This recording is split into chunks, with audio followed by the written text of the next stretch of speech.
Nora Smith.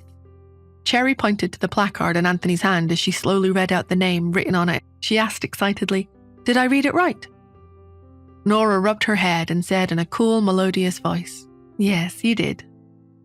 Anthony was dazzled. It didn't cross his mind for a second that she could be Nora.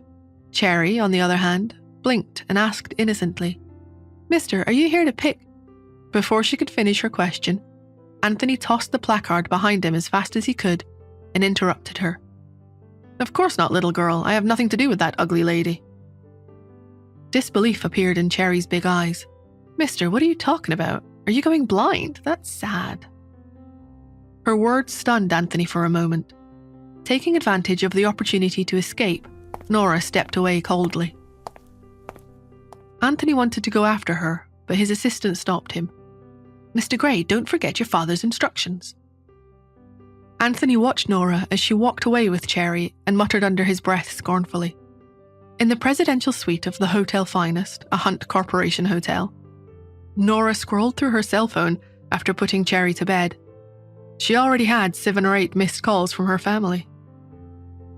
On returning the first call, she was greeted with an angry tirade from her father. "Nora, what are you doing? Why aren't you picking up? You were the one who made all this fuss about breaking off the engagement. Get over here and stop wasting everyone's time. Your younger sister and Anthony have got something good going. Don't ruin it." It was impossible for Nora's father to let go of the Greys after climbing the social ladder and establishing a connection to such a prestigious family. That was why he had refused to break off the engagement between Anthony and Nora all these years. But now the Greys had finally relented and agreed to let Nora's half-sister marry into the family instead. Nora said lightly, "I'll come over now." She entrusted Cherry to Mrs. Lewis, the nanny that had travelled with them to the US, and went out. While she was waiting for the elevator, she heard some soft footsteps behind her. She turned to see a child dressed in grey silk pyjamas with tousled short hair, standing in the elevator lobby and looking around with sleepy eyes.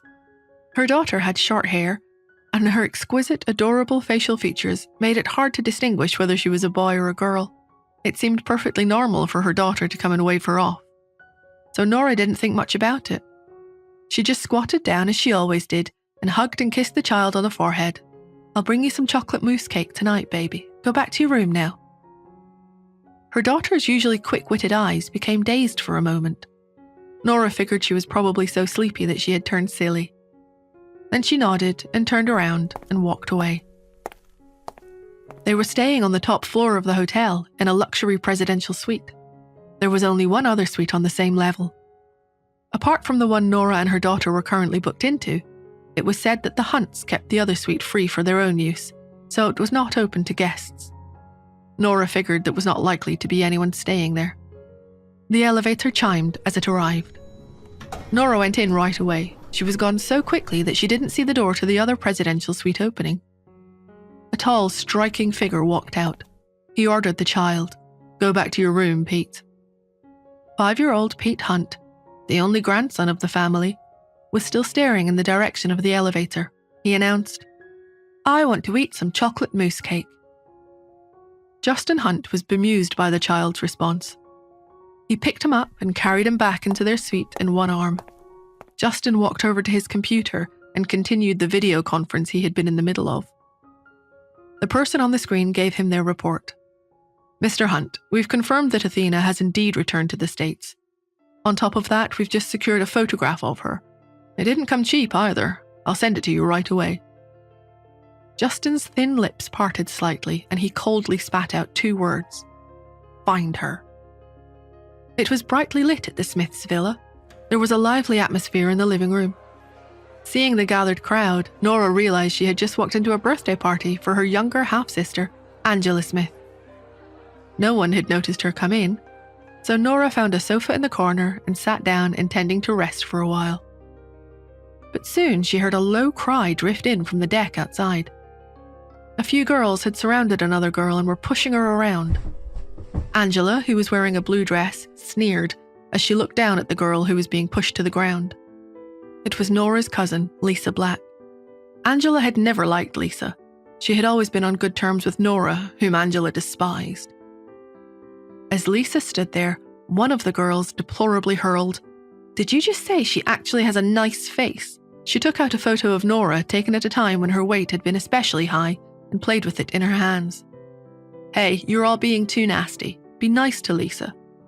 Angela smiled. Let's all just calm down and settle this with a fun little bet. Lisa's voice was weak in her throat as she said, What kind of bet? Angela pointed at the photo. If you can prove that she would really be good-looking if she lost some of that weight, I'll eat this photo. If you can't do it, then you'll eat it. How does that sound? That's pretty fair, right? Eat the photo. Eat the photo. The circle of girls clapped and squealed. Angela held up the photo to Lisa's face with a mocking smile. Are you going to eat it all yourself, or do you want us to help you with it? Will Nora step in and defend Lisa, or will she continue to watch the cruelty unfold? What's waiting for Nora inside the Smith villa? And could it pose a threat to both Nora and her daughter Cherry? To find out, download the Pocket FM app now. Link in the description. Don't forget to like, share, and subscribe to our YouTube channel for more gripping stories.